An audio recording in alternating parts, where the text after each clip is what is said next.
The use of colour pencils is now universally popular among artists of all skill levels. To be clear, these are not the water-soluble colour pencils, popular as they are, but wax or oil-based types.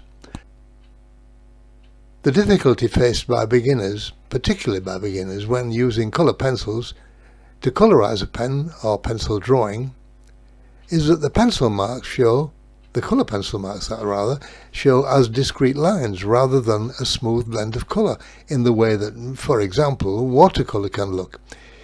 The cause of this may be down to the pressure placed on the pencil.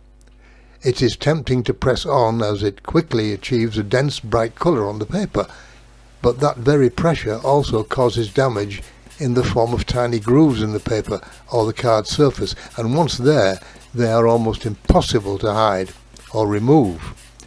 The answer is simple. Lay the colour down very lightly.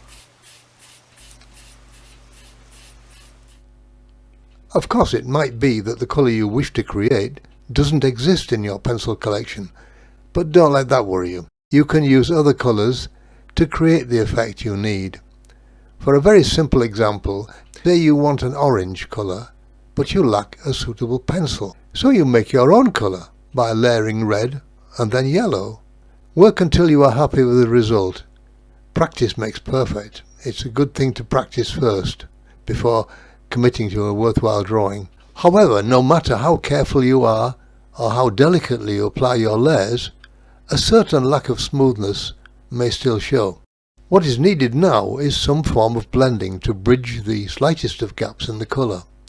Many artists use a white wax pencil for this purpose, and it works well, though it can tend to lighten up the colour, producing a slightly pastel shade by taking the visual edge off the colour intensity. Another way to blend, in my opinion a better way, is to use solvent. This is my PBO solvent. This is a clear, odour-free liquid that can be applied to your pencil painting in a variety of ways, for example with a brush or a cotton bud. Personally, I apply the solvent using torchons, paper stumps, and find these ideal. Before going further, I strongly advise the use of a small screw-top glass container to store a small amount of the solvent for ease of use.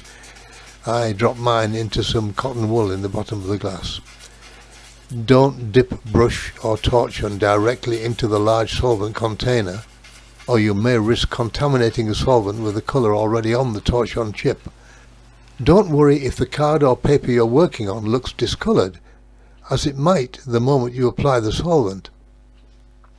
This will clear itself. The solvent will soak into the support, but because it evaporates, it won't be long before all trace of its presence will disappear, other than the evidence of smoother colour.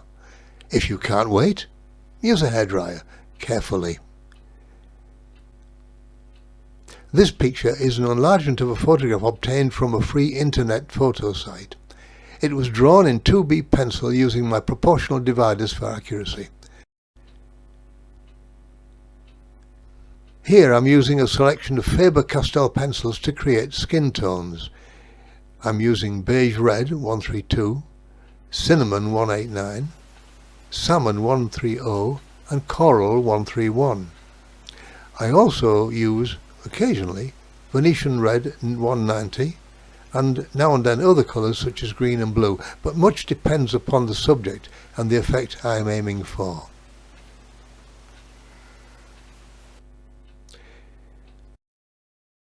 Very similar indeed to a watercolour painting. I've been working of course on Bristol board, which is a very smooth finish. I hope you've enjoyed this little video and that you feel the urge to have a go with solvent.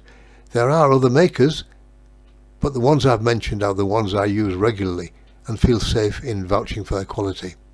Thank you so much for watching. Please take a look at my website for more of my work and videos.